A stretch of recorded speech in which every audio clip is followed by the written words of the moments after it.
Yan, sa mga naka Toyota Revo, share ko lang. Ito yung in-install ko sa Toyota Revo na keyless.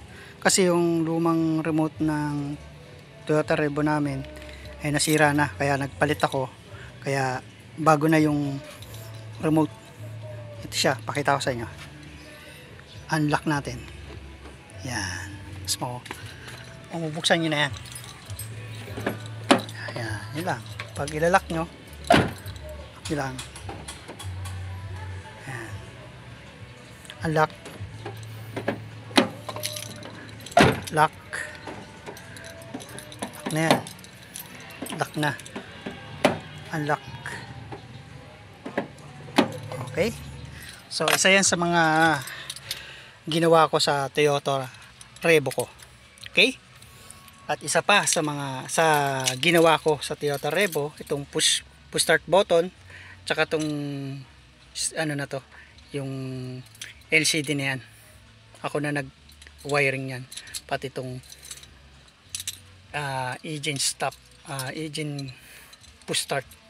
Okay, try natin mga paps. Ito may area yan dito ang ginawa ko, itatap ko yan dito, tap ko siya dito sa ilalim, sana makita nyo, no? Tap ko siya dito sa ilalim, yan, tutunog yan. Pag tumunog yan, push button nyo na to. Tapos isa pa, yan, mag-on na, mag-on. Tapos push lang yung brake, push yung button ulit, mag-start na to. Yan, ganyan. Pagpapatayin nyo, brake, push button.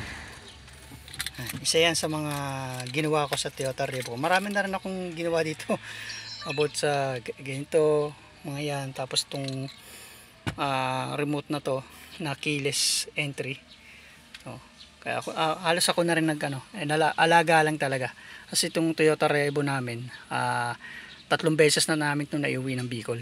Wala kaming aberya, basta i-maintain lang, preventive maintenance lang, walang magiging aberya. Kahit ano ahonan niyang kayang-kaya ni Toyota Revo. Ilang mga ka-Revo. Kaya sinare ko lang sa inyo yung mga ginawa ko dito sa Toyota Revo. Okay?